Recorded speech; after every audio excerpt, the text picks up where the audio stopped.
Hello வணக்கம். எல்லாரும் என்ன செய்கிறீங்க? இன்றைக்கி விடிய நான் என்ன செஞ்சேன்னா கருப்புளுந்து இருந்தது. கருப்புளுந்தை வறுத்துட்டு உளுத்தங்களி.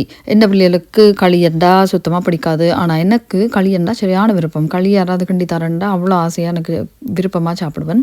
அதெல்லாம் களி அடிக்கடி செய்கிறது. அதுக்கு ஒரு எக்ஸ்ப்ளனேஷன் ஒரு லெசன் கொடுக்கணும். இது வந்து நல்ல உடம்பு கண்டா ஓகே ஓகே அம்மா என்னாஃப் நாங்கள் சாப்பிட்றோம்னு போயிடுவினோம். ஸோ அடிக்கடி இந்த இதில் களி செய்கிறது. இன்றைக்கு கருப்பு களி. அதுக்கு பிறகு ஸ்கூலுக்கு பார்த்திங்கன்னா இது முதல்ல நான் செஞ்சு கொடுத்தது ஒரு வீடியோ போட்டிருப்பேன். ரொட்டியை வந்து சுட வச்சுட்டு நேற்றுக்கு சுட்ட ரொட்டி அதை சுட வச்சுட்டு அதுக்கு மேலே உங்களுக்கு தேவையான சாஸ் இது பண்ணி அவளுக்கு சீஸ் கிரியேட் பண்ணி மடித்து கொடுத்துட்டா அலுமினியம் ஃபாயிலில் வச்சா கொஞ்சம் சூடாக இருக்க வந்து வச்சு கொண்டுக்கிறேன். சரியான குளிர் தானே இங்கே டக்குண்டு எது வச்சாலும் ஆறிடும். இருந்தாலும் குளிராமல் இருக்கணும் கொஞ்சம் சொல்லிட்டு அதுக்கு அலுமினியம் ஃபாயில் இதுன்றேன். இன்றைக்கு விடிய பார்த்திங்கன்னா டீ இல்லை பிள்ளைகளுக்கு. இதுதான் எங்களோட என்ன சொல்கிறது ஹெல்தி இம்யூனிட்டி டீ. இது வந்து பிள்ளைகளுக்கு நிறைய கொடுக்குறதில்ல ஒரு சொட்டு டம்ளரில் கொடுத்து குடிக்க வைப்பேன்.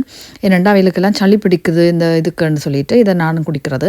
என்னென்னு பார்த்திங்கன்னா ஒரு தண்ணிக்குள்ளே எலுமிச்சை பழத்தை வெட்டி போட்டுட்டு இஞ்சி கராம்பு கருவா மிளகு இது இவ்வளோத்தையும் நல்லா அடித்து போட்டுட்டு வெத்தில் ஃப்ரெஷ்ஷாக வச்சுருந்தேன். இதை எடுத்து பார்த்தேன்னு இப்படி காஞ்சி வச்சு இதை பிச்சு போட்டுட்டு ஃப்ரெஷ்ஷாக கிடச்சா நல்ல ஸ்மெல் வரும். இதுக்கே நல்ல ஸ்மெல் வந்தது. இது காஞ்சதையும் போட்டுட்டு நல்லா கொதிக்க விட்டு இதுக்குள்ளே தேன் கொஞ்சம் கலந்து கொடுக்கணும். அப்போ தான் நான் குடிப்பினும் இல்லை அந்த எல்லாம் காடுற மாதிரி இருக்கும். குடிச்சிட்டு போயிடுவேன்.